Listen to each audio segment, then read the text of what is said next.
The morning unfolded predictably at 221B Baker Street, with the faint ticking of the clock harmonizing with the crackle of the fire.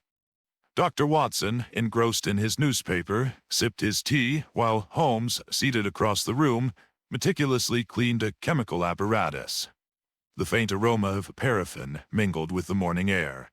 Holmes glanced up, his sharp gaze piercing through Watson's distraction. "The lack of urgency in your reading suggests today's news fails to stimulate the intellect, Watson."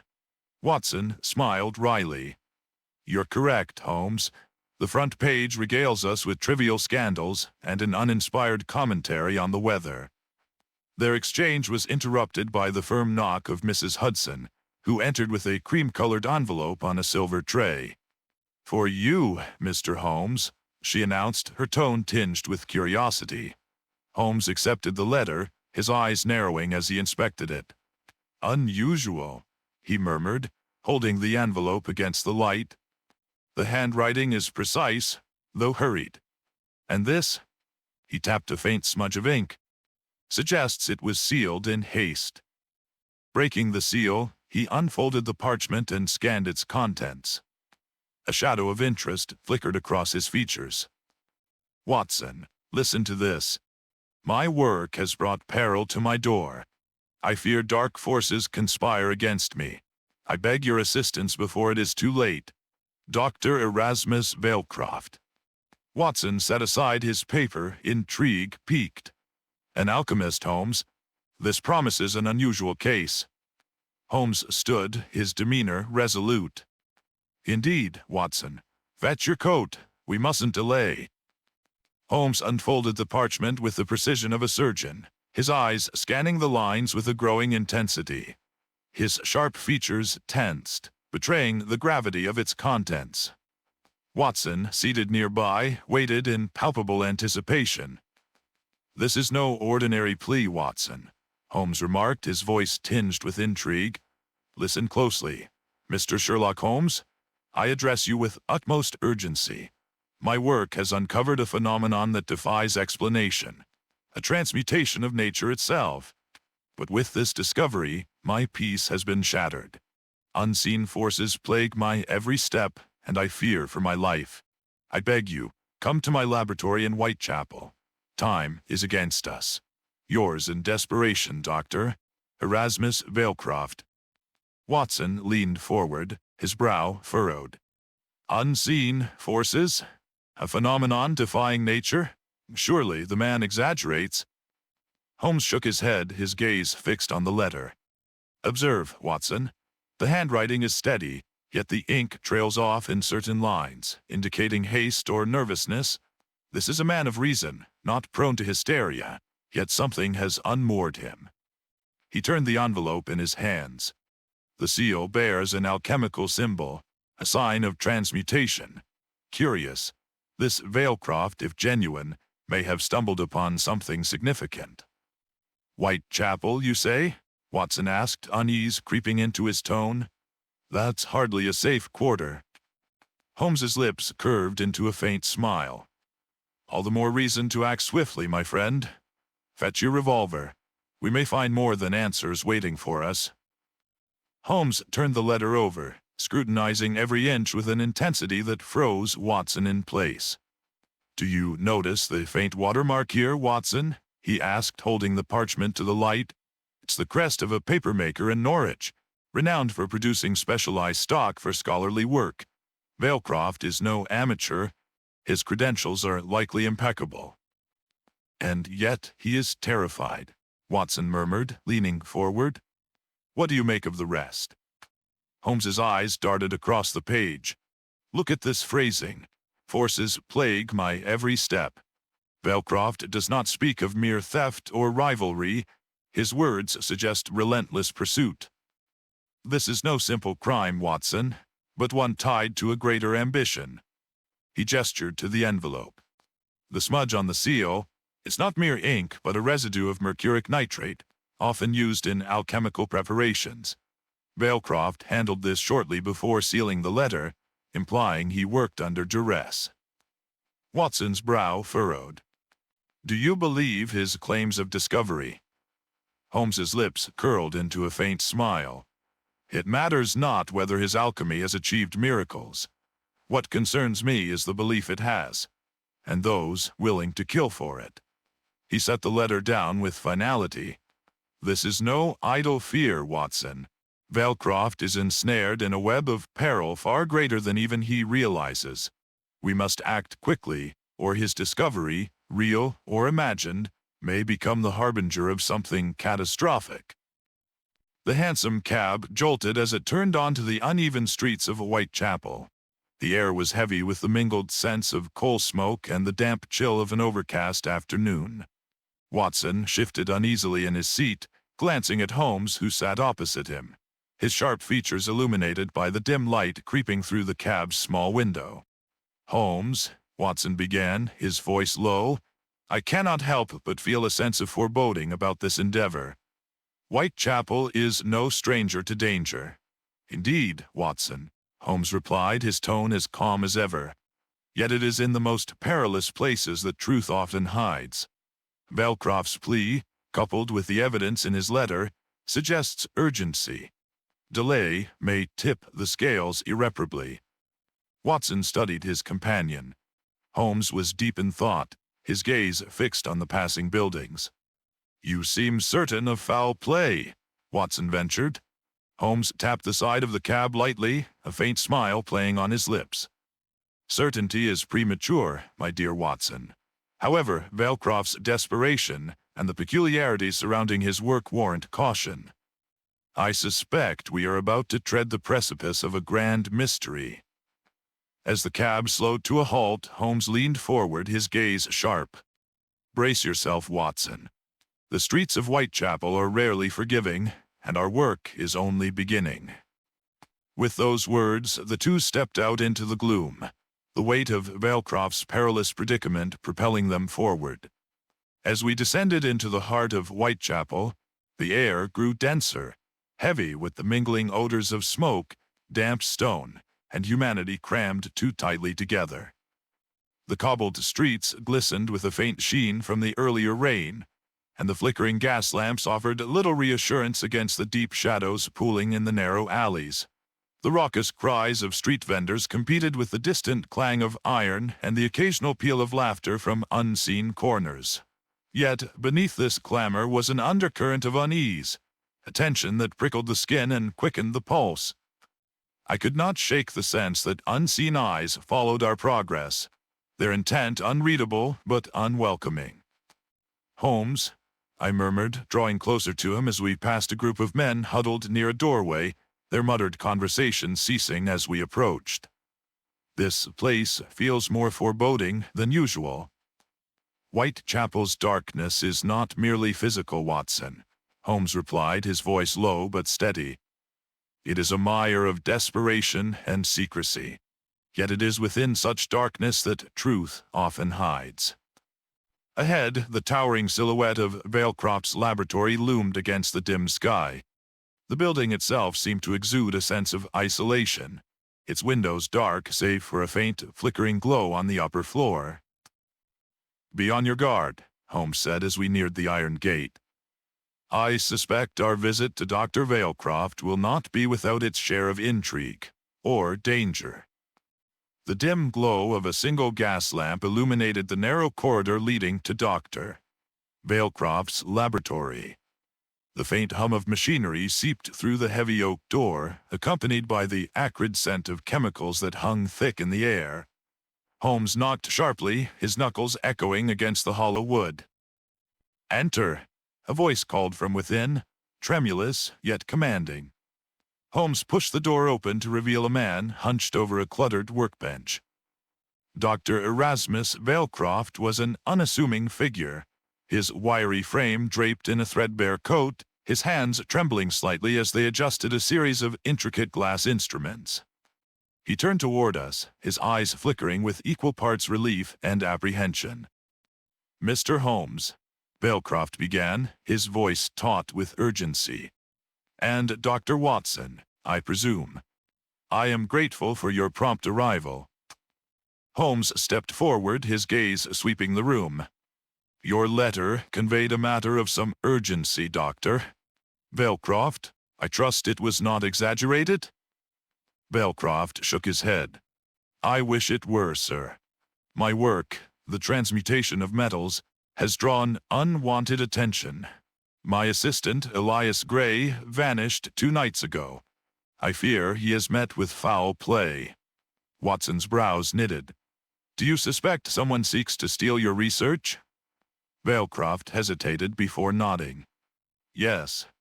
There are those who would misuse what I have discovered. Holmes's eyes narrowed, his expression inscrutable. Then, Doctor, we must act swiftly. Tell me everything. Dr. Balecroft moved to the center of the room, gesturing to a contraption on the workbench. The device was a bewildering array of tubes, coils, and vials, faintly humming with energy. His voice trembled as he spoke, each word laden with the weight of his revelations. My work, he began, has achieved what was once thought impossible, the transmutation of base metals into gold. But the implications of this discovery... He trailed off, his hands gripping the edge of the bench. I believed it to be a triumph for science, but I now see it as a curse. Holmes stepped forward, his keen eyes never leaving Balecroft. You fear it has attracted attention? Balecroft nodded grimly. 2 nights ago, my assistant, Elias Gray, disappeared without a trace. He was privy to every detail of my research. If he has fallen into the wrong hands... His voice cracked, the thought too dreadful to complete. And you suspect theft? Holmes inquired, his tone calm but piercing. More than theft, Balecroft replied, his eyes darting nervously to the shadows of the room. I have heard whispers, seen figures lurking outside my laboratory. They are watching, waiting. This is no simple burglary. It is a conspiracy to harness my work for darker purposes. Watson, observing Balecroft's distress, stepped closer. Surely we can secure your findings, Doctor? Balecroft shook his head. The knowledge is already out. If my machine falls into their hands, I dread what they might unleash. Holmes's expression grew taut, his mind already turning over the possibilities. Then we must ensure it does not. Doctor, I shall need every detail of your research and Gray's movements before his disappearance. We have little time to waste. Dr. Balecroft moved toward a shelf cluttered with notebooks and vials, his movements tense. He retrieved a small journal, its leather cover worn from use, and placed it on the table before Holmes. This belonged to Elias Gray, Balecroft began, his voice laced with regret. He was more than an assistant. He was my protégé, diligent and curious. Yet, 2 nights ago, he vanished without a trace. Holmes flipped through the journal, his eyes narrowing as he examined the neatly written notes and cryptic sketches of alchemical symbols. Did he express any concerns before his disappearance? He asked. Balecroft nodded solemnly. He mentioned feeling watched, particularly after we made a breakthrough in stabilizing the transmutation process. That evening, he stayed late to secure our notes. By morning, he was gone. His lodgings were undisturbed, and no one has seen him since. Watson frowned. And you believe he was taken? Balecroft hesitated. Yes. There were signs, faint scuff marks near the laboratory's rear door, as if he struggled. I fear he may have been coerced into revealing our work. Holmes closed the journal, his expression inscrutable. If Gray was taken, it was by those who understand the value of what you've created. They likely see him as a key to unlocking its secrets. Balecroft's voice wavered. Mr. Holmes, if they compel him to complete the process, I shudder to think of the consequences. Holmes's gaze sharpened. Then we must find him, Doctor, before they succeed. Holmes was mid-sentence when a sharp hiss cut through the air, followed by a sudden, deafening explosion. The room shook violently as shards of glass and acrid smoke filled the laboratory. Watson instinctively shielded his face, coughing as the fumes clawed at his throat. "Balecroft!" Holmes shouted, his voice slicing through the chaos. From the corner of the room, Dr. Valecroft emerged, shaken but unharmed. He staggered forward, clutching the edge of the workbench for support, his face pale with shock. "The stabilizer valve. Someone tampered with it," he stammered. Holmes, his sharp eyes narrowing, swept through the haze toward the source of the blast. The remains of a delicate apparatus lay scattered on the floor, surrounded by a strange, shimmering residue that glistened like quicksilver. He knelt, his fingers carefully scraping up a sample with a broken shard of glass. "Sabotage," Holmes muttered, rising to his feet. "This was no accident, Doctor. Someone wanted to destroy your work, or perhaps draw us out." Watson steadied Valecroft, who was trembling. "Are you certain you're unhurt?" Watson asked, his voice laced with concern. Valecroft nodded weakly. I am fine, but my research—" "Your research remains intact for now," Holmes interrupted, his tone firm. "But we must act swiftly. Whoever orchestrated this intends to strike again, and they will not fail a second time." Holmes turned, his expression resolute. "Doctor, prepare your notes. The hunt begins." The laboratory lay in disarray, its once meticulous order shattered by the blast. Holmes moved through the debris with the precision of a predator stalking its prey, his eyes darting across the scene. The faint, acrid scent of burned chemicals lingered, mingling with the metallic tang of the air. Near the remains of the destroyed apparatus, Holmes crouched, his fingers brushing the edge of a scorched table. His movements froze as his gaze settled on a faint smear of silvery substance glistening under the flickering gaslight. "Interesting," he murmured, producing a glass slide from his coat pocket and carefully collecting a sample. Watson, standing nearby, observed the grim expression on Holmes's face.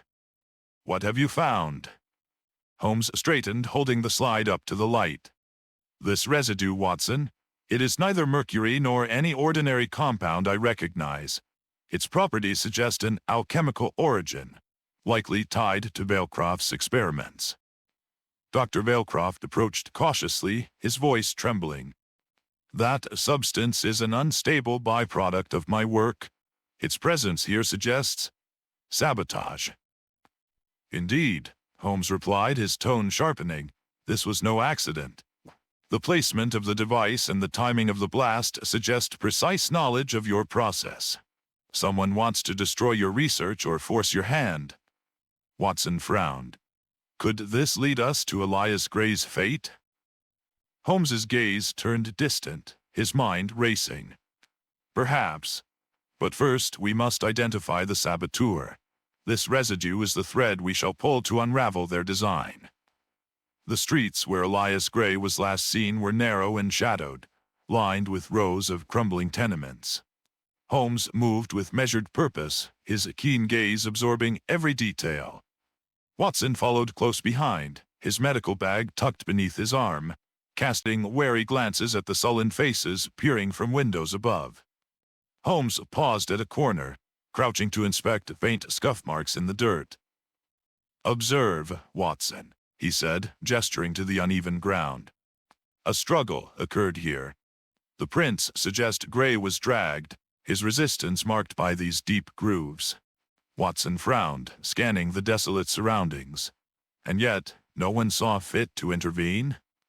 "Fear is a powerful silencer," Holmes murmured. Rising, he approached a haggard old man seated on a stoop, his pipe emitting a thin wisp of smoke. "Good sir, I seek information about Elias Gray. He was last seen on this street 2 nights ago." The man's eyes darted nervously. "I saw him," he admitted after a pause. "He was arguing with another man. Tall, cloaked, didn't catch his face. They went that way." He gestured toward a narrow alley. Holmes's eyes gleamed as he slipped the man a coin. "Thank you. Your memory serves us well." As they turned to follow the lead, Watson spoke quietly. "An unknown man and a struggle. What do you make of it?" Holmes's voice carried a note of certainty. "This confrontation was no accident. Elias Gray's disappearance is the fulcrum of this case, and we are now closing in on its pivot." Holmes and Watson stood in the dimly lit hallway of Elias Gray's boarding house. The air was stale, heavy with the smell of damp wood and lingering tobacco. Holmes knocked sharply on the door of the first room. It creaked open, revealing a middle-aged woman in a threadbare shawl, her face lined with suspicion. "Good day," Holmes began smoothly, tipping his hat. "We are inquiring about your neighbor, Mr. Elias Gray. Have you noticed anything unusual in recent days?" The woman's lips pressed together tightly before she spoke. "Unusual? Everything about this place is unusual. But yes, I did hear raised voices the other night just before he vanished. He was arguing with someone, a man I didn't recognize. Sounded heated." Holmes leaned forward. "Did you see this man?" She shook her head. "Only his back as he left. He was tall, wearing a dark coat and a hat pulled low. Moved quickly, like he didn't want to be seen." Holmes nodded curtly. "Thank you, you've been most helpful." They proceeded to the next room, where an elderly man, his eyes clouded but sharp, recounted similar details.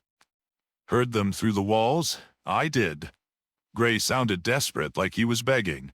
Then, silence. "When I went to check, the door was locked and the hall was empty." Watson glanced at Holmes as they descended the stairs. "What do you deduce?" Holmes's lips thinned. "A calculated confrontation. Our mysterious visitor knew precisely when to strike, and precisely how to vanish." Elias Gray's quarters were small and sparse, a modest space that revealed little of the man who had once occupied it. Holmes moved methodically, his sharp gaze scanning every surface with an unerring sense of purpose. Watson lingered by the door, the air heavy with dust and faint traces of ink and metal. Holmes paused at a desk pushed against the wall. Its surface was strewn with scattered papers and broken quills, but it was the drawer beneath that captured his attention. Producing a thin blade from his pocket, he expertly worked the lock until it yielded with a soft click.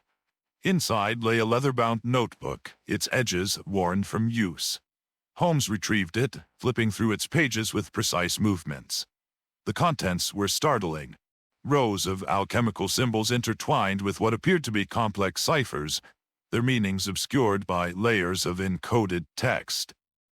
"Watson, look here," Holmes called, holding the notebook toward the light. "This is no ordinary journal. Gray's work, his thoughts, are concealed within these pages. A precaution, no doubt, against prying eyes." Watson leaned in, studying the strange markings. "Can you decipher it?" Holmes's lips curved into a faint smile. "In time, yes, but its existence alone is telling. Gray knew his knowledge was dangerous and he sought to protect it. The question remains, who would kill or abduct for what lies within?" Holmes carefully secured the notebook in his coat. "This is a thread worth pulling, Watson. Let us see where it leads." Holmes sat at the small desk in Elias Gray's quarters, the notebook open before him. His sharp gaze darted over the cryptic alchemical symbols and interwoven ciphers, his mind working with practiced precision. The room was quiet, save for the faint scratch of his pen as he jotted notes on a scrap of paper. "Fascinating," Holmes murmured, tapping a particular symbol with his finger. "These equations suggest more than mere transmutation, Watson. They hint at a process for stabilizing the reaction, a safeguard Gray devised to prevent catastrophic failure." Watson, leaning against the doorframe, furrowed his brow. "And what of the cipher? Can you make sense of it?" Holmes nodded, a faint smile tugging at his lips. "It is a substitution cipher, albeit a complex one. See here, the sequence aligns with Veilcroft's earlier descriptions of his experiments. Gray meticulously documented their work, but he also took pains to obscure its meaning. He feared its theft." "Then whoever took Gray wanted more than the man," Watson said, his tone grim. "They sought this knowledge." Holmes's expression darkened. "Precisely. And they are relentless. This notebook is not just a record, it is a blueprint. Veilcroft's work and Gray's disappearance are now undeniably entwined. Holmes closed the notebook with finality. "This is a key, Watson. A key that will lead us directly to those who orchestrated this conspiracy." Holmes paced the small room, his hands clasped behind his back, his sharp gaze flicking between the notebook and the faint scuff marks near the door. "The man Gray argued with," he began, his voice low but resolute, "was no common thief. His actions suggest precision, not desperation." Watson, seated by the window, watched Holmes intently. "What makes you so certain?" Holmes gestured to the marks. "Observe the depth and spacing of these scuffs. They indicate a man of height and strength, yet his movements were calculated, not erratic. Gray did not flee. He was coerced." Pausing, Holmes tapped the notebook resting on the table. "This cipher is the motive, Watson. Whoever took Gray knew precisely what they sought. Knowledge hidden within these pages. Such intent speaks of an organized mind, perhaps even a group." Watson frowned. "Then Gray was targeted. But why?" Holmes's lips tightened. "Gray was a key to Valecroft's work, a work that promises power beyond comprehension. The man who confronted him is likely tied to those shadowy forces Valecroft fears.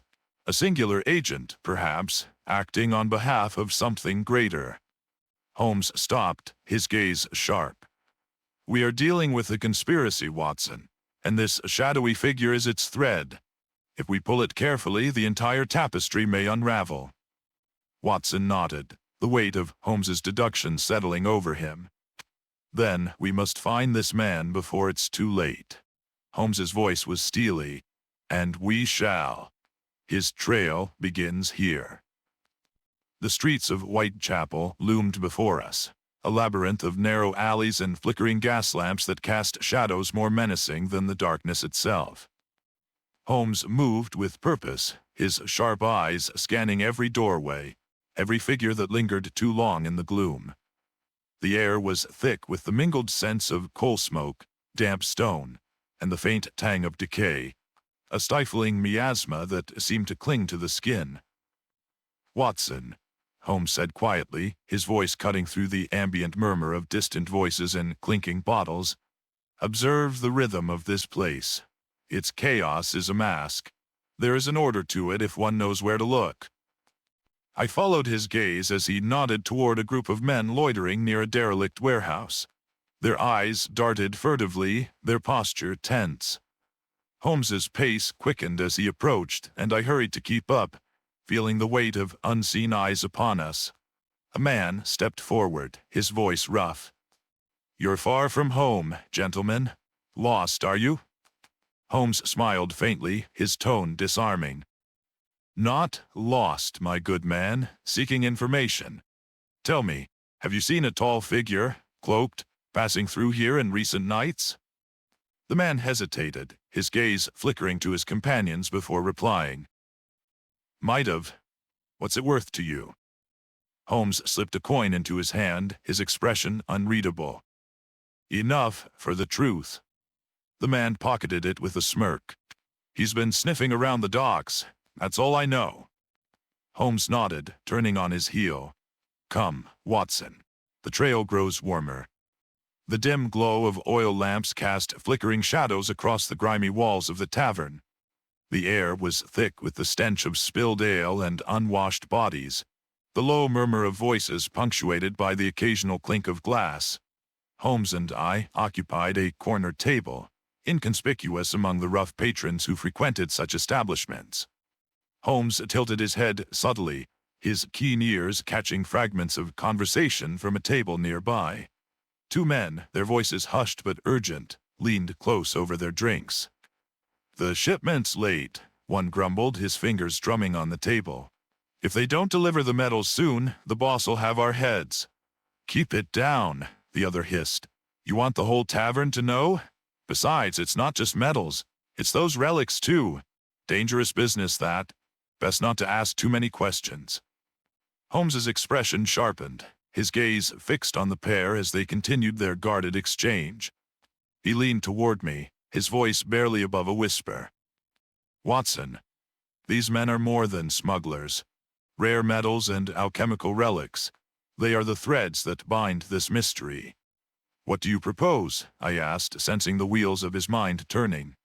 Holmes's lips curled into a faint smile. Patience, my dear Watson. Let them talk. The truth will reveal itself in their folly. As the men's voices faded into indistinct murmurs, Holmes's eyes gleamed with purpose. The trail, it seemed, was growing warmer. The moon hung low over Whitechapel as Holmes and I approached the dilapidated warehouse the informant had directed us to. A faint hum of activity emanated from within, accompanied by the occasional clatter of metal. Holmes motioned for silence, his sharp gaze scanning the surroundings before we slipped into the shadows near a broken window. Peering through the grime-streaked glass, we observed a small group of men gathered around a table laden with crates. The flickering lamplight revealed strange markings etched into the wooden surfaces, symbols that matched those in Gray's notebook. One of the men, tall and broad-shouldered, pulled a small vial from a crate, its contents glinting faintly. Rare metals, no doubt, Holmes murmured, but more intriguing is their fixation on alchemical tools. These men are no ordinary criminals, Watson. They seek more than mere profit. Could they be connected to Gray's disappearance? I asked, keeping my voice low. Holmes nodded. Unquestionably. The symbols on those crates confirmed their involvement. They are either working for or aligned with the shadowy figure who sought Gray's knowledge. The men exchanged terse words, but one phrase caught Holmes's ear. The device must be complete before the next shipment. His expression darkened. We have uncovered a critical link, he whispered. These smugglers are pawns in a larger game. Their secrets, however, may unravel the master's plan. As the men began to disperse, Holmes pulled me back into the shadows. Come, Watson, we must act swiftly before they vanish into the night. The cold night air wrapped around us as Holmes and I settled into a concealed vantage point near the docks. The murmur of the Thames provided a rhythmic backdrop to the scene unfolding below. A group of men had gathered near a shadowy vessel moored to the pier, their hushed tones barely audible against the sound of lapping water. Holmes's hand rested lightly on my shoulder as he leaned forward, his gaze sharp and focused. Observe, Watson, he whispered. This is no ordinary shipment. Crates were being unloaded under the dim light of lanterns, their markings faint but unmistakable. The same cryptic alchemical symbols we had encountered in Gray's notebook. One man, tall and imposing, stepped forward, his voice carrying an air of authority. Is the shipment intact? He demanded, his tone clipped. Everything's here, another replied, gesturing toward the crates. The rare metals, the tools, everything your master requested. Holmes's brow furrowed at the mention of a master. He shifted his position slightly to catch a better view. The leader inspected one of the crates, prying it open to reveal a collection of gleaming vials and metallic instruments. His expression betrayed satisfaction. This must reach the laboratory without delay, the man said. The device must be operational by the end of the week. Holmes's hand tightened on my arm. Do you hear that, Watson? A device. Their plans are accelerating. The group exchanged hurried words before dispersing, leaving the crates to be loaded onto a waiting cart. Holmes exhaled slowly. We are closer than ever to understanding their purpose. This transaction confirms it. They are building something, and Gray's disappearance is central to their design. I nodded, the weight of his words sinking in. What now, Holmes? His eyes gleamed with resolve. We follow the trail, my dear Watson. It leads us ever closer to the heart of this conspiracy. The streets of Whitechapel, now silent in the early hours, provided a stark contrast to the flurry of thoughts swirling in Holmes's mind. We had retreated to a quiet corner near the docks, Holmes pacing with the intensity of a man piecing together a fragmented tapestry. Watson, he began abruptly, we have uncovered much, yet the central question eludes us. Why would smugglers, men concerned with profit, align themselves with the intricate science of alchemy, I furrowed my brow. Perhaps they see it as a means to greater wealth. Alchemy, transmutation, it promises untold riches. Holmes stopped, his gaze piercing. It is not wealth they seek, Watson, but power. The shipment we witnessed, rare metals, alchemical tools, these are the components of something greater, something designed not for profit, but for influence. He gestured toward the docks, his voice laden with conviction. Veilcroft's work was not merely theoretical, it was practical, and its application frightens me. These men have no understanding of its full implications, yet they are driven by the orders of a shadowy figure who does. I nodded, the weight of his deduction settling upon me. But the motives of this figure remain obscured. Is it greed? Control? Something darker? Holmes's lips tightened. It is a puzzle, Watson. A puzzle without a key. Yet every piece we uncover edges us closer to the truth. He straightened, his resolve unshaken. We must continue. The answer lies ahead, hidden among shadows. But it will reveal itself if we persist. The air in Veilcroft's laboratory was thick with anticipation as Holmes meticulously arranged the scene. Every detail, from the placement of a loose vial to the slight creak of an unlatched window, was calculated to serve a purpose. He moved with quiet precision, his sharp eyes scanning the room for any overlooked opportunity to ensnare their prey. "Watson," he said, his voice low but steady, "our visitor is no ordinary thief. They are methodical and cautious, but tonight we shall test the limits of their expertise." I nodded, my own nerves taut as I watched him work. "You're certain they'll return?" Holmes glanced at me, a faint smirk tugging at the corners of his lips. "Greed and desperation are reliable motivators, my dear Watson. Whoever seeks Veilcroft's secrets will not be deterred by a single setback." He motioned toward a dimly lit corner of the lab, where a stack of papers rested atop an open ledger. "I have left what they desire in plain view, an irresistible bait. And here," he tapped a small contraption hidden beneath a workbench, "a mechanism to alert us the moment they breach the room." As the clock neared midnight, we took our positions, concealed in the shadows of the adjoining chamber.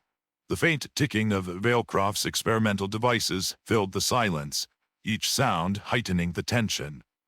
Holmes leaned closer, his whisper barely audible. "Patience, Watson. The game is about to begin." The clock struck 11:30, its steady rhythm resonating through the lab, each chime amplifying the tension in the air.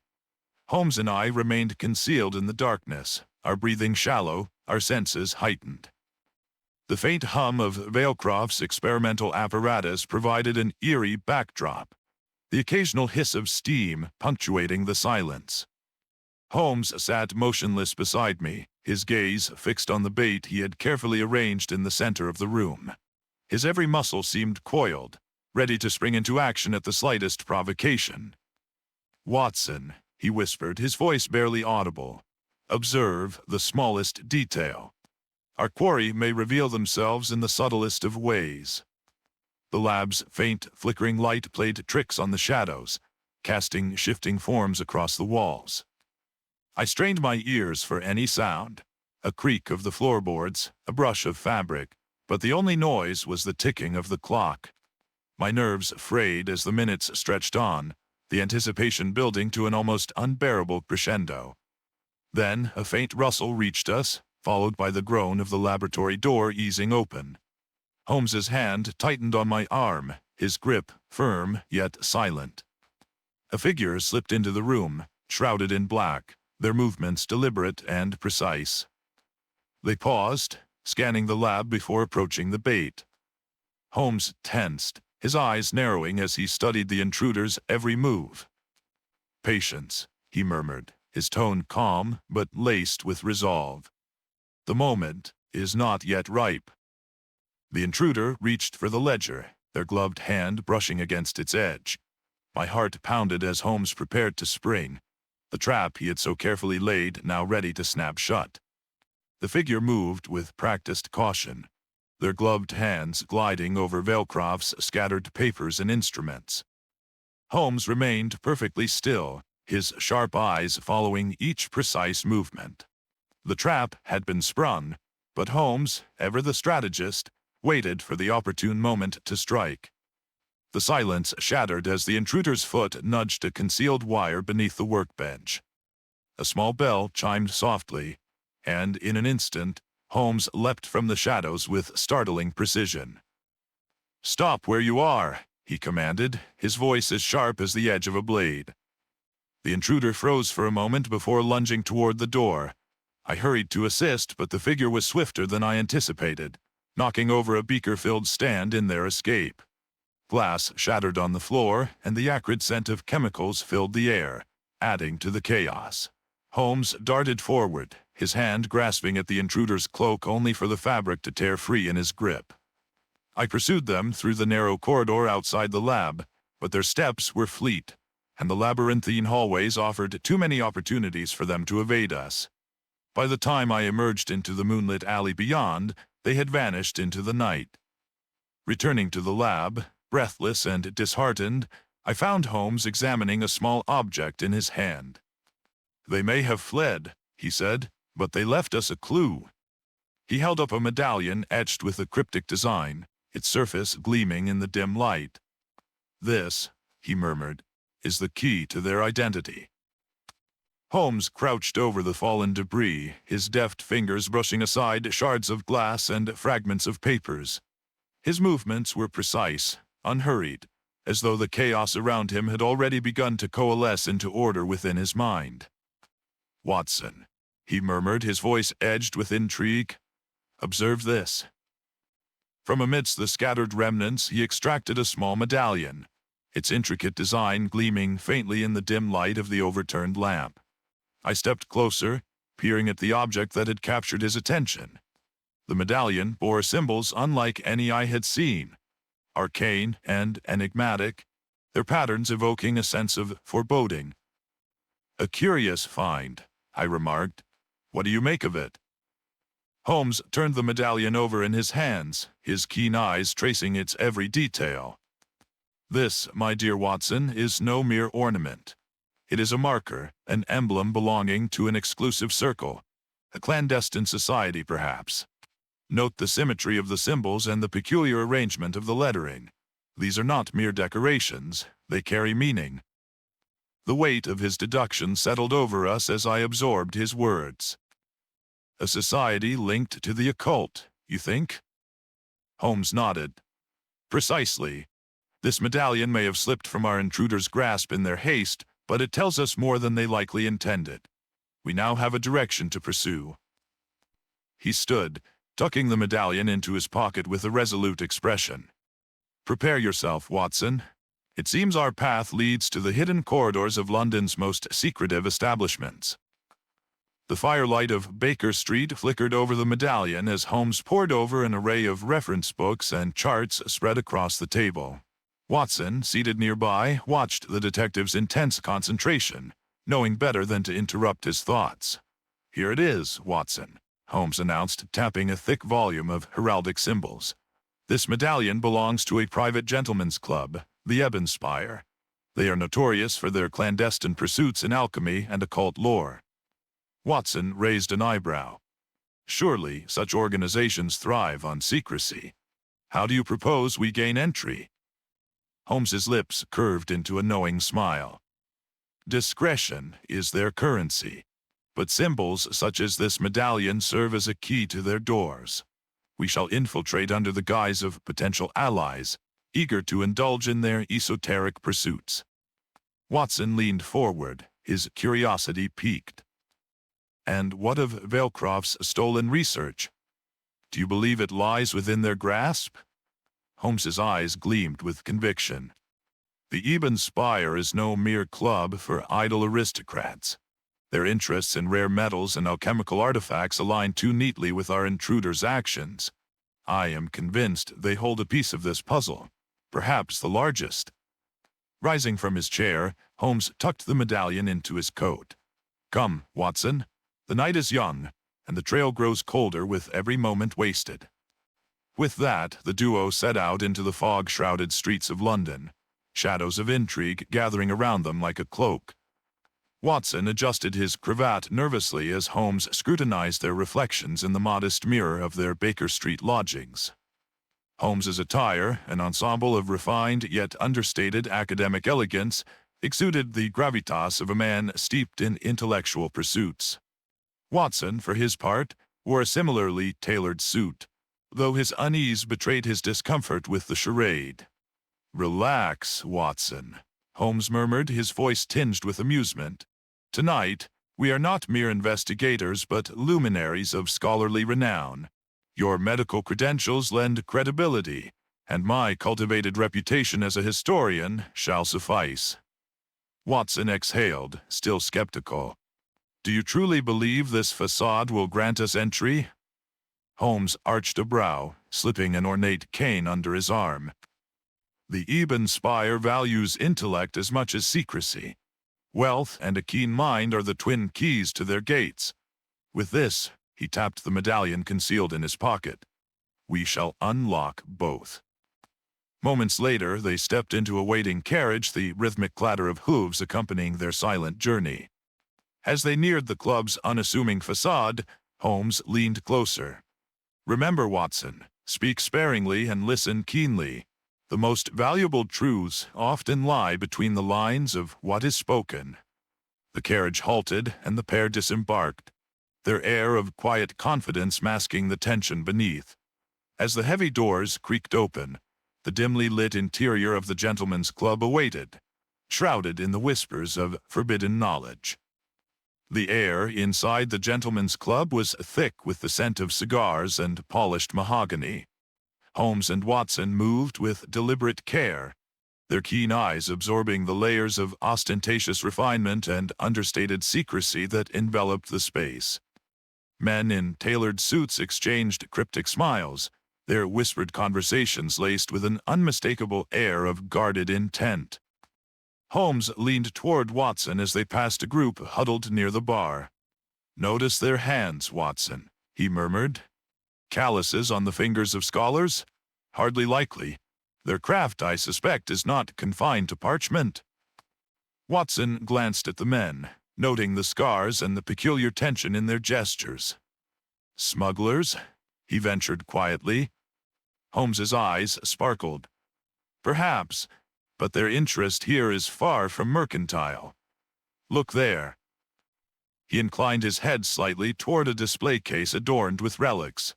Among them rested an ornate crucible inscribed with alchemical symbols. This establishment cloaks itself in sophistication, but its patrons are drawn by deeper, more arcane pursuits. A waiter passed, offering glasses of amber liquid, his movements almost imperceptibly deferential toward certain guests. Holmes intercepted him with a question about the club's history, his tone casual. The man hesitated, his polite smile faltering. "Our clientele prefers their affairs to remain discreet, sir." As the waiter moved on, Holmes exchanged a meaningful glance with Watson.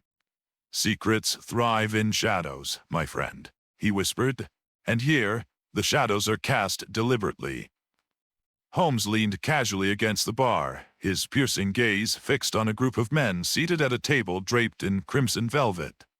Their hushed conversation carried a weight of intent that piqued his curiosity. Watson, standing nearby with a glass of sherry in hand, noticed Holmes's subtle nod toward the gathering. "They are not ordinary patrons," Holmes murmured. "Observe their gestures. Deliberate, practiced, almost ritualistic. These are men accustomed to secrecy." Watson's attention turned to their movements.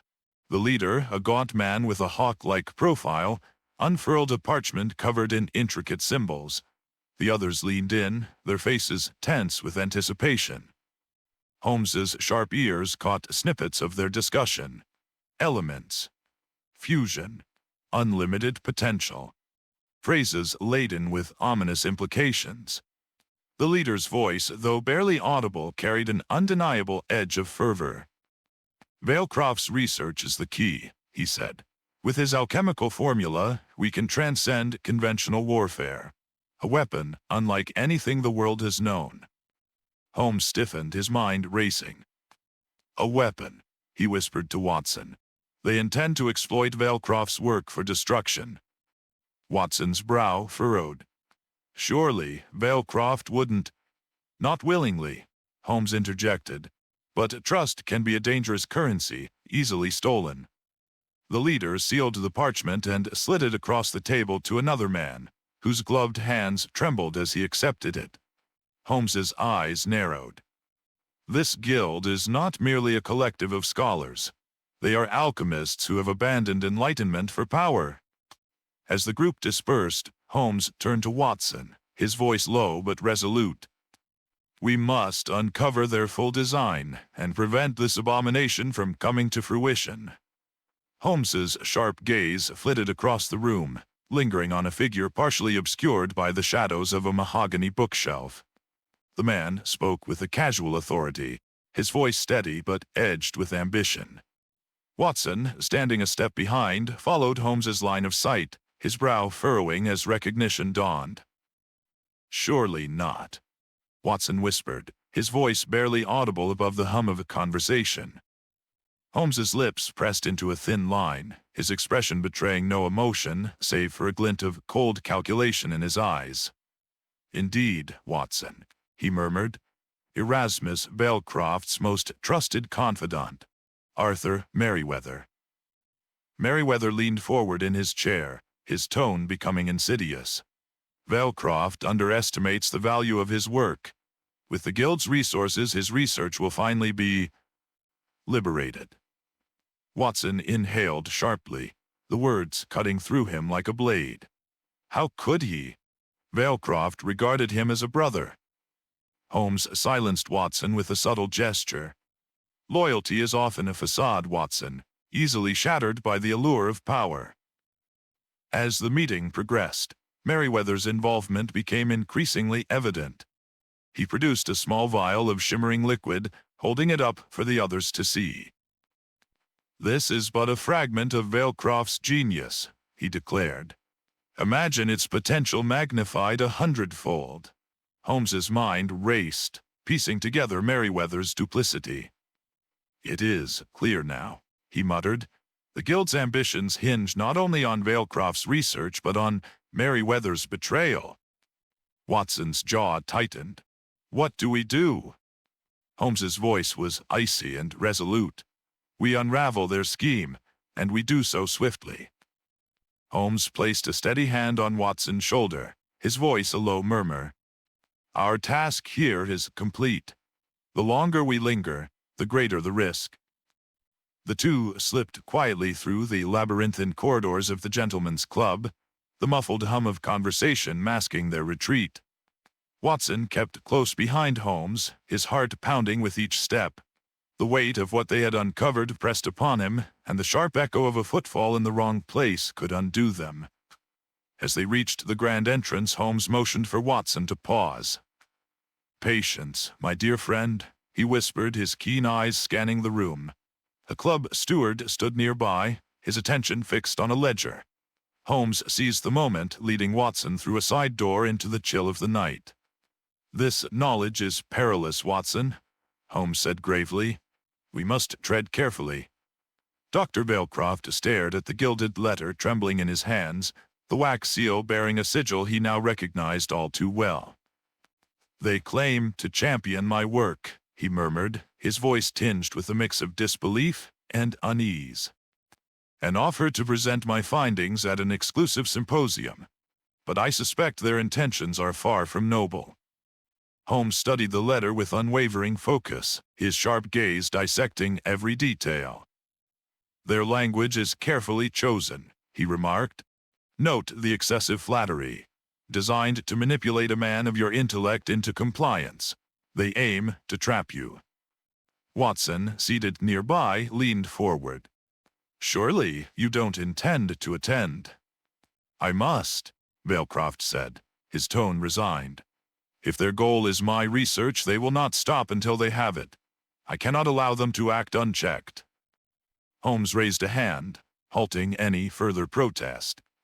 "Doctor, you will attend, but not alone. We shall accompany you, though unseen. The serpent reveals its fangs when it believes its prey defenseless." The plan set, tension thickened in the room. Valcroft nodded solemnly. "If this is the price of truth, so be it." Holmes straightened, his mind already calculating. They believe themselves cunning, but their duplicity will be their undoing.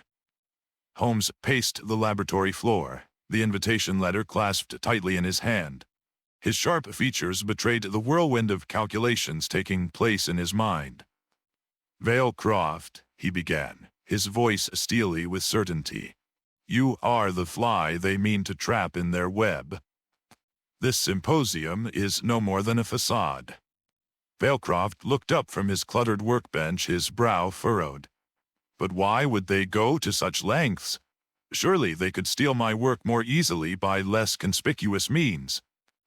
Holmes halted abruptly, his keen eyes locking onto Valcroft. "Because they require your presence to complete their theft. Your expertise, your unwitting demonstration, it will provide them the missing key to activate your invention. They aim not merely to take, but to weaponize." Watson interjected, his tone incredulous. "You believe they intend to coerce him into revealing the final piece of his research?" "Precisely, Watson," Holmes replied. "Observe the phrasing of this letter. An exclusive showcase among peers. They appeal to his vanity and trust, only to dismantle both." Valcroft's expression darkened, his hands trembling. "Then I must refuse them." "No," Holmes said firmly. "To refuse would tip our hand. Attend, but do so under our guidance. The moment they act on their treachery, we will be ready." Valcroft hesitated, but Holmes' unwavering gaze restored his resolve. "Very well," the alchemist said. "If I must be bait, then so be it." Holmes nodded, his voice calm but resolute. "Fear not, Doctor. The hunters shall become the hunted." The laboratory erupted into chaos as the guild's true intent unfolded. The once cordial gathering of gentlemen dissolved into a frenzy when Valcroft unveiled his apparatus. A sudden, sharp voice, belonging to the man Holmes had identified as the betrayer, broke through the low murmur of the crowd. "Now!" the man barked, and in an instant several figures rushed toward the device, their movements calculated and swift. Holmes surged forward, his voice commanding. "Stop them, Watson. Their goal lies in that mechanism." Watson sprang into action, his military instincts taking hold as he grappled with one of the intruders attempting to detach a critical component from the machine. The metallic clang of tools echoed in the air, mingling with the shouts and cries of the scuffle. Valcroft stood frozen, his face a mask of horror, unable to comprehend how his trusted colleagues had turned into marauders. Holmes's voice rang out again, firm and unyielding. "Secure the control lever. It's their objective." He darted to intercept a hooded figure who wielded a wrench with menacing intent. The guild, though skilled, had underestimated Holmes's keen preparation. With calculated precision, he anticipated their moves, countering their every attempt to dismantle the apparatus. Yet, as Watson restrained one assailant, another slipped past, snatching a gleaming brass cylinder integral to the machine's operation. "Holmes!" Watson cried, pointing toward the fleeing figure. Holmes, ever perceptive, hesitated only briefly. "Let them run, Watson," he said, his eyes narrowing. "In their haste, they've left a trail. This is not their victory." As the intruders vanished into the night, Holmes retrieved a crumpled map from the floor, its edge torn and smeared with ink. He studied it with a cold intensity, murmuring, "This will lead us to their den of secrets." As the clamor in the laboratory reached its crescendo, Holmes's sharp voice cut through the din. "Watson, block the entrance. They must not leave with that component." Watson sprang to action, intercepting one of the fleeing guild members. His sturdy frame proved an obstacle, but the man twisted free with a desperate shove, his cloak billowing as he dashed toward the shadows of the corridor. Holmes, eyes alight with intensity, darted toward the apparatus, his mind racing to assess the damage. "They've taken the stabilizing core," Holmes muttered, his tone edged with frustration. "Without it, the machine is useless, but in their hands, it is perilous." The guild's retreat was methodical, each member disappearing through concealed exits that Holmes had noted too late. Watson, winded from the scuffle, rejoined his companion, his face flushed. "Holmes, they were too well prepared. Their escape was calculated." Holmes nodded grimly, retrieving a glinting object from the ground. A shattered vial, its contents spilled in a vivid streak. "Calculated indeed, Watson, yet their precision reveals their hand. This," he held up the vial, "is no accident. It's a trace of their arrogance." From the corner of the room, a faint noise drew their attention. A thud of boots against pavement. Holmes turned swiftly, but the sound faded into the oppressive quiet of the night. "They're gone," he murmured, almost to himself. Holmes's gaze fell on the map left behind, its ink smudged but legible. "And yet," he continued, his voice steeled with determination, "they've shown us the path to their undoing." Holmes unfurled the crumpled map left behind by the fleeing guild, his keen eyes scanning the markings with rapid precision. The parchment bore a network of cryptic notations and circles, each hinting at secret pathways and meeting places. At the map's edge, a prominent X was marked near the docks, labeled only as Sanctuary. "Watson," Holmes began, his voice brimming with urgency, "this map betrays their sanctuary. A safe haven, no doubt, for their illicit dealings." Watson leaned closer, his brow furrowed. "But why abandon such a crucial piece? Surely they would know its significance." "Arrogance, my dear Watson. Their haste left them careless," Holmes replied, tapping the marked location. "The docks provide isolation, yet the smudges here suggest heavy traffic, likely an underground operation." Holmes folded the map with deliberate care. "We move swiftly. Each moment wasted strengthens their position." The shadows of the lab grew longer as Holmes's deduction set their course. The journey to the docks was fraught with tension, the crisp night air carrying the scent of salt and decay. Holmes, with his usual unerring confidence, led the small contingent of officers, their boots muffled against the cobblestones. Watson kept close, his hand hovering near his revolver, ever aware of the shadowed alleys that flanked their route. "Inspector Lestrade," Holmes whispered over his shoulder, "maintain silence. The guild will not hesitate to vanish should they sense an approach." Lestrade grunted his agreement, signaling his men to proceed with caution. The group moved as one, their breath visible in the cold air. Every creak of wood or distant clang of metal heightened the tension, each sound a potential harbinger of ambush. At last, they reached the edge of the wharf, where a decrepit warehouse loomed in the moonlight. Holmes halted abruptly, his gaze scanning the surroundings with predatory precision. "This is their lair," he murmured, pointing to faint traces of ash and oil stains leading to a side door. "They have been here recently. Prepare for resistance." The officers nodded, weapons at the ready. Holmes placed a steadying hand on Watson's shoulder. "Stay close, my friend. The guild is desperate. Cornered men are the most dangerous." Watson nodded, his heart thudding. As Holmes pushed the door open, a low creak shattered the stillness and the group slipped inside. The air was heavy with the smell of chemicals, and in the distance, muffled voices carried an ominous rhythm. The confrontation lay ahead, and every step toward it felt like treading a razor's edge. The warehouse interior was a labyrinth of crude machinery and shadowed alcoves. Holmes, his sharp gaze darting from one detail to the next, led the group deeper into the cavernous space. Watson followed closely, the faint hum of unknown contraptions filling the oppressive silence.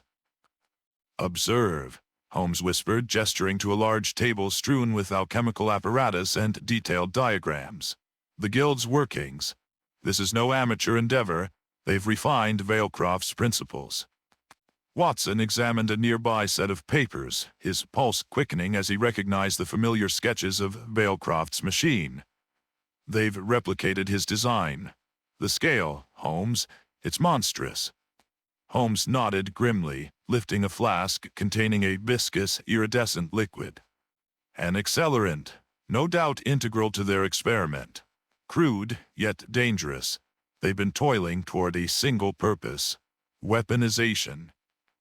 As they advanced, the faint murmur of voices drew nearer.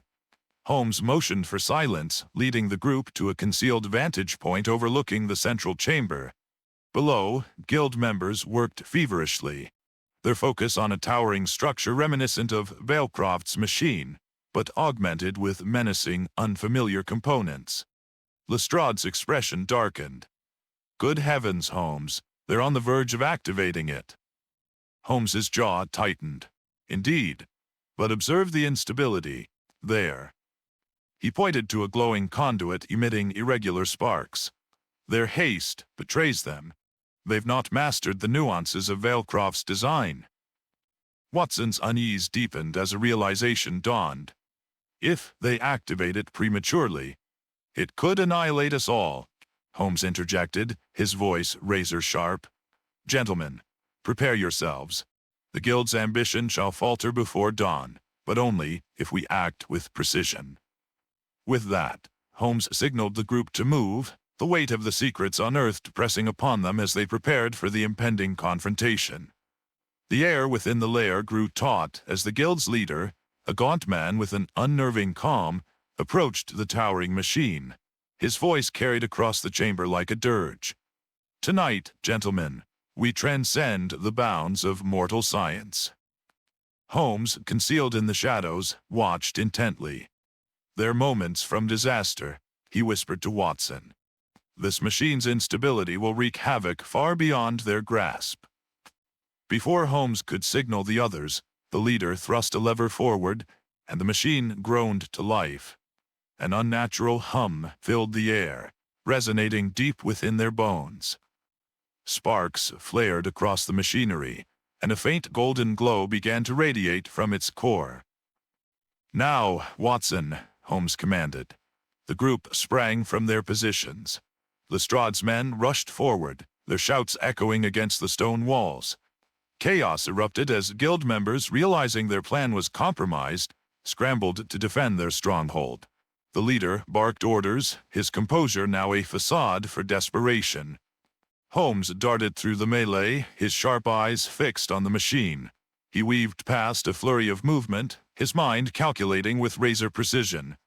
Reaching the console, he deftly removed a crucial panel, exposing a series of wires. With unerring focus, he severed the connection. The machine sputtered, its ominous glow dimming as it wound down to silence. "Watson, cover me," Holmes shouted. Watson, unwavering, stood his ground, his revolver trained on an approaching guild member. "Not another step," he warned, his voice steady despite the turmoil. The leader roared with rage. "You meddle with forces beyond your comprehension. And yet, I comprehend well enough to thwart your recklessness," Holmes replied coldly, stepping away from the now dormant device. As the remaining guild members were subdued, Holmes turned to Lestrade. "Ensure this abomination is dismantled. The world is safer without it." The leader, restrained but defiant, sneered. "You've delayed the inevitable, Holmes. Nothing more." Holmes met his gaze, his expression unyielding. "Delays, my dear sir, are often the difference between chaos and order." The guild leader's voice echoed with manic triumph. "The machine shall usher in a new age, and none shall stand in our way." Holmes, crouched behind a row of metal cylinders, studied the apparatus with sharp intensity. The device pulsated with energy, arcs of electricity snaking between its metallic coils. Its design was sophisticated, yet Holmes's keen eye discerned its critical flaw. "Watson," Holmes whispered urgently, "that machine draws its power from a central conduit beneath the console. Sever it, and the entire system collapses." "But how?" Watson replied, his voice low and tense. Distraction, Holmes said, his tone resolute. I'll handle the sabotage. Cover me. With practiced precision, Holmes moved through the shadows, his every step measured and silent. The chaos of the lair provided a useful cover, guild members frantically securing their positions as Lestrade's men closed in. Holmes reached the console, his hands deftly examining the exposed wiring beneath. He withdrew a small blade from his coat, his mind calculating the exact sequence required. The leader spotted him. "Stop him!" he bellowed, pointing a trembling finger in Holmes's direction. Watson, ever the loyal companion, stepped forward, revolver raised. "Not another step," he commanded, his voice cutting through the din. The advancing guild members hesitated, their gaze flickering between Watson's steady aim and the fraught chaos around them. Holmes worked swiftly, slicing through the primary conduit with a single stroke. The machine groaned, its glow flickering before fading entirely. The air grew heavy with the scent of scorched metal as sparks sputtered from its core. "It's done," Holmes muttered, retreating to Watson's side as the leader screamed in frustration. "Their plans end here." The machine lay dormant, a testament to Holmes's brilliance. The guild, however, was not yet defeated. As the guild members were subdued one by one, the air in the lair grew heavy with an eerie silence, broken only by the clinking of handcuffs. Among the captured, one man, trembling and pale, hesitated as Lestrade's men approached. Holmes's piercing gaze locked onto him. "You have something to say, I presume?" he stated, his tone cutting through the tension. The man faltered before nodding. The guild, it wasn't just about wealth. They sought power, true dominance through alchemical mastery. The ultimate goal was to weaponize Valecroft's work, to control nations. He stammered, his voice quivering with fear. Holmes leaned closer, his eyes narrowing. "And their collaborators? Speak plainly." "There's a financier," the man whispered, glancing nervously at his cohorts. "A nobleman. He operates from the shadows, supplying resources. His name starts with an R." "That will suffice," Holmes replied, straightening with satisfaction. "Take him away." As the man was led out, Holmes turned to Watson. "The plot thickens, my dear friend. The name R shall guide our next pursuit." Valecroft stood at the heart of his shattered laboratory, his trembling hands gripping a sheaf of his precious notes. His face bore the weight of anguish as he turned to Holmes and Watson, his voice faltering. "I have made a grave mistake," he murmured. "The temptation of knowledge. It led to this calamity." Holmes, observing with measured calm, stepped closer. "Your work is indeed powerful, Doctor Valecroft, but it is not inherently malevolent. Misguided hands sought to twist its purpose. The fault does not rest solely with you." Valecroft shook his head. "Number. It is too dangerous. If another guild rises, or a more cunning villain, this research could unleash horrors upon the world. I must dismantle it, destroy it entirely." Watson, his voice layered with empathy, interjected. "But consider the potential good, Doctor. Such innovation could save lives, not just destroy them." The scientist's gaze flickered with doubt. What good can come of such a thing, when greed and ambition overshadow reason? Holmes, his tone sharp with insight, said, "Have you forgotten the component you spoke of earlier? The potential within your invention to reverse ailments of the blood, a cure for the incurable. Would you let that perish along with the risks?" Valecroft faltered, torn between despair and hope. "You suggest secrecy, safeguarding this knowledge under lock and key?" "Precisely," Holmes affirmed. "Destroy only what must be eradicated. Preserve the essence of its promise." The scientist exhaled, burdened but resolute.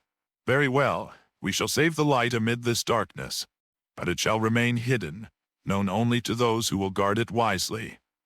Holmes stood before the dismantled machine, his eyes glinting with a sharp curiosity. Every motion was deliberate as his hands brushed over gears and conduits, tracing the intricacies of Vailcroft's creation. Watson, leaning against a nearby table, watched in silence, sensing the weight of discovery thickening the air. "Remarkable," Holmes murmured, his fingers pausing at a concealed panel in the machine's casing. "Dr. Vailcroft, your brilliance may have surpassed even your own understanding." Vailcroft, still haunted by the events, glanced over. "What do you mean, Mr. Holmes?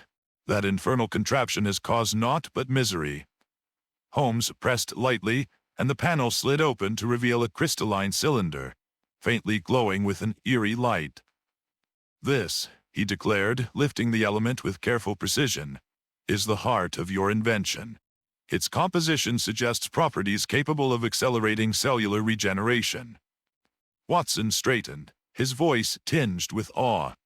"You mean it could heal? Cure diseases?" Holmes nodded. "Potentially, yes. In the right hands, this could revolutionize medicine, providing remedies for ailments deemed incurable. However," he cast a pointed glance at Vailcroft, "in the wrong hands, it could become a weapon of equal magnitude." Vailcroft's expression shifted from despair to guarded hope. I had theorized such applications, but I feared its misuse." "Misuse is only possible if we fail to guard it," Holmes replied, his tone firm. "This must not fall into obscurity, nor be left vulnerable to avarice.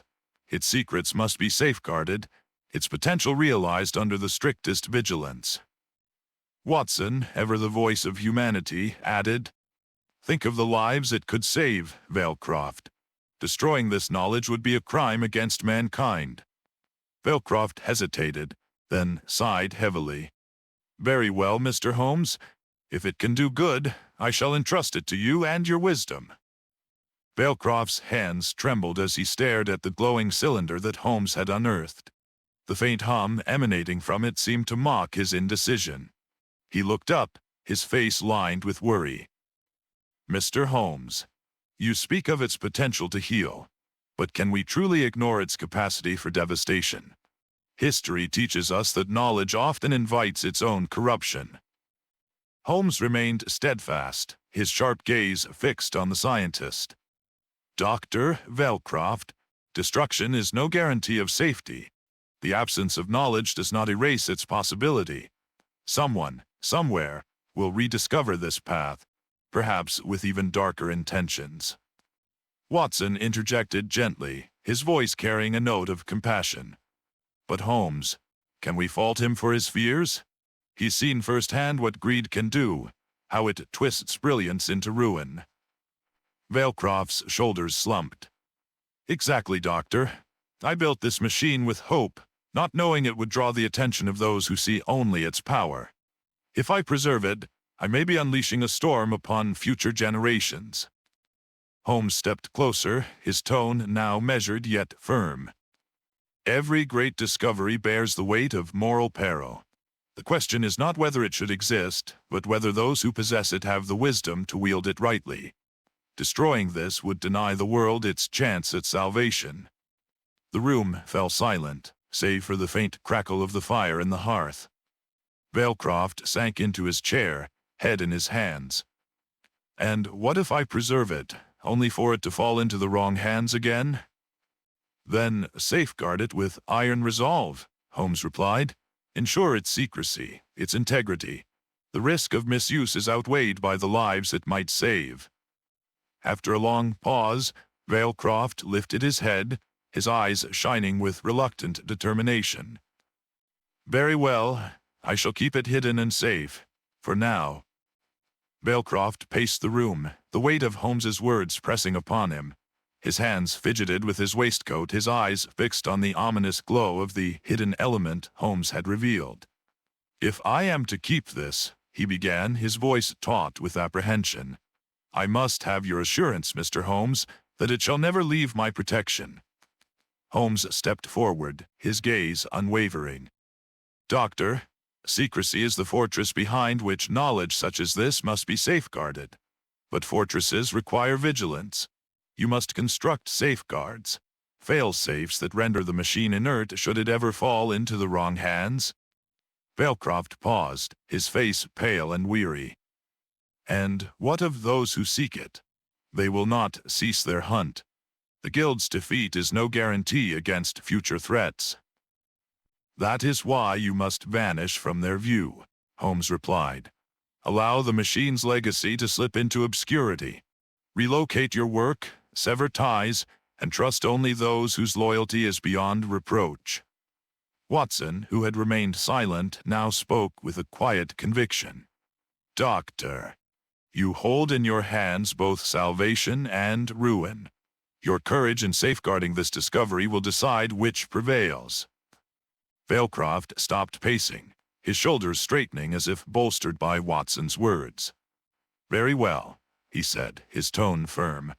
I shall dedicate my life to ensuring this knowledge remains hidden, to protect its promise for the future. Holmes nodded, a faint flicker of approval crossing his features. Then we are agreed. Let this be a pact sealed not in signatures, but in resolve. As the morning sun cast its faint light through the dissipating fog, Holmes and Watson stood outside Balecroft's secluded workshop. The air carried a weight of both victory and uncertainty. Watson broke the silence. Do you believe we have done the right thing, Holmes? Preserving that knowledge, it feels as though we are balancing on a knife's edge. Holmes gazed into the distance, his features as inscrutable as ever. Progress, my dear Watson, is rarely without peril. The greater the discovery, the heavier the burden of its safekeeping. What we have done is ensure that a weapon of destruction cannot fall into the wrong hands. Beyond that, the potential for good may yet redeem its existence. Watson nodded, though his heart was still heavy. And Balecroft? Can we trust him to guard such a secret? Holmes turned, a faint smile brushing his lips. In men like Balecroft, fear and hope are equally compelling masters. He will do what must be done. With a final glance at the retreating figure of Balecroft, Watson exhaled deeply. One can only hope that the weight of knowledge does not crush him, nor those who come after. Holmes adjusted his coat and began walking. Come, Watson. There is always another mystery awaiting its resolution. Let us not tarry too long in reflection. They disappeared into the bustling streets, leaving behind the quiet workshop and the profound questions it now guarded. The cab wheels rattled against the cobblestones as Holmes and Watson arrived at the familiar doorstep of 221B Baker Street.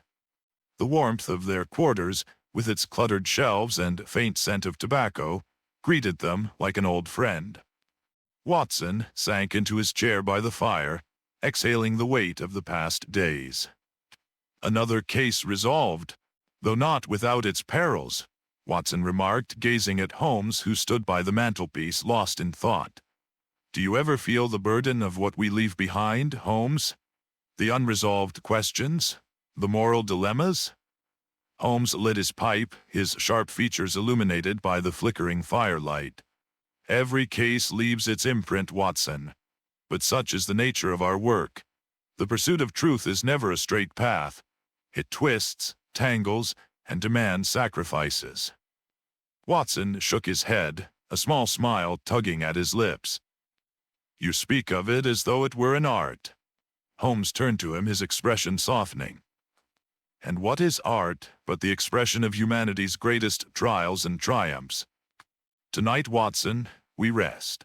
Tomorrow, the world will present its next riddle. Watson leaned back, allowing the crackling fire to soothe his weary soul. Despite the darkness they had confronted, there was solace in the rhythm of their shared purpose. Outside, the murmur of London persisted, indifferent yet enduring, a reminder of the constancy that grounded them amidst the chaos. As the fire crackled softly in the hearth, Watson gazed across the room at Holmes, who sat in his usual chair, fingers steepled and eyes closed in thought. The evening calm was a stark contrast to the whirlwind of danger and intrigue they had just endured. Holmes, Watson began, his voice tinged with a mix of awe and fatigue. "Your mind is a marvel. The way you unraveled the guild's schemes, discovered Valecroft's hidden intentions, and foiled their attempt to misuse his invention, it was nothing short of extraordinary." Holmes opened one eye, a faint smile playing at the corners of his mouth. "My dear Watson, your words are too kind. The case merely required observation and deduction. Nothing more." "Nothing more?" Watson exclaimed, sitting forward in his chair. "You deciphered cryptic symbols, deduced their hideout from a hastily discarded map, and, might I add, disarmed a machine capable of untold destruction, all while navigating treachery at every turn." Holmes waved a dismissive hand. "A man with a keen eye could accomplish the same." Watson chuckled. "But it is not merely the keen eye, Holmes. It is the brilliance behind it. Who else would notice the smudge of ink on Valecroft's finger or the peculiar alignment of his machine's components? And who but you could discern the guild's true motives before even they fully realized them?" Holmes leaned back, his expression softening. "Perhaps, Watson, it is not brilliance but the companionship of a steadfast chronicler that truly sharpens my wits." Watson smiled, shaking his head. "Modesty, Holmes? From you, the world may truly be turning upside down." Holmes's laugh was low, almost imperceptible. "Let us hope it is not, Watson, for the world, flawed as it is, still needs us." Holmes sat in his chair, the flickering light of the fire casting shadows on his sharp features. A rare stillness enveloped him, broken only by the rhythmic ticking of the clock on the mantel. His voice, when it came, was subdued, reflective. "Watson," he began, "this case has underscored a truth that I have long contemplated but seldom articulated. The unbridled pursuit of knowledge when divorced from morality is perilous. Valecroft's invention, for all its potential to heal, teetered on the edge of destruction." Watson nodded, his gaze intent. Yet it was not the machine itself, but the intentions of men that made it dangerous. Holmes leaned forward, his expression grave. "Precisely. Science, in its essence, is neither virtuous nor villainous. It is a tool, a reflection of its wielder. The Guild sought to twist Valecroft's brilliance into a weapon.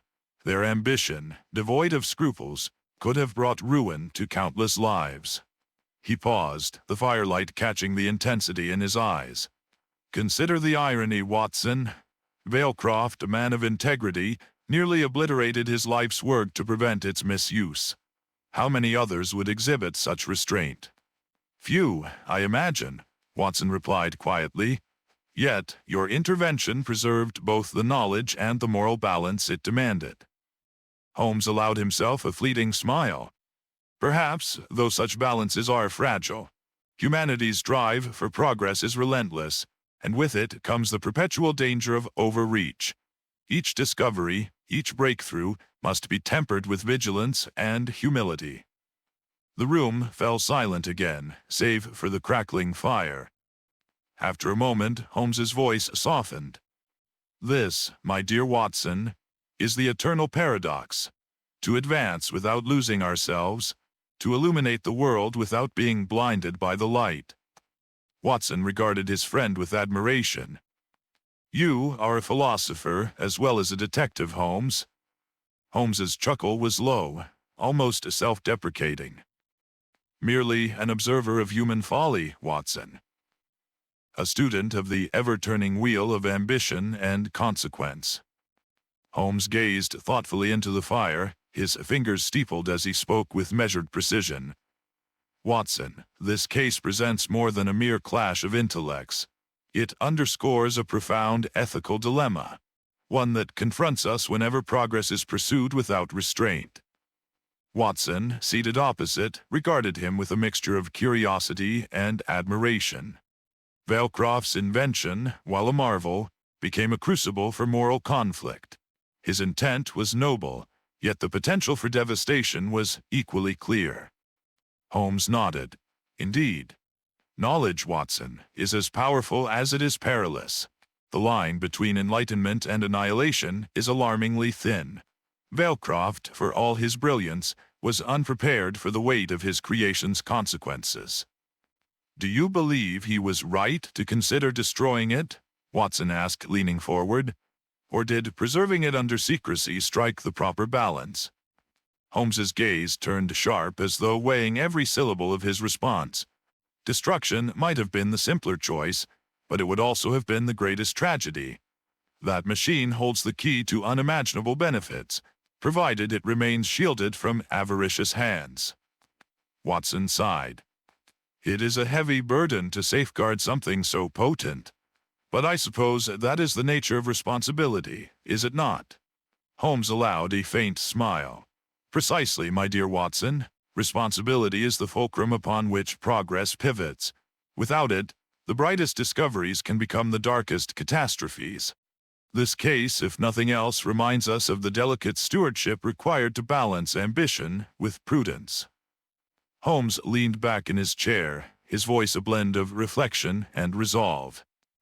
"The pursuit of knowledge, Watson, is humanity's greatest strength and its greatest peril. Progress unmoored from ethics is but a path to ruin, as we saw with Valcroft's invention.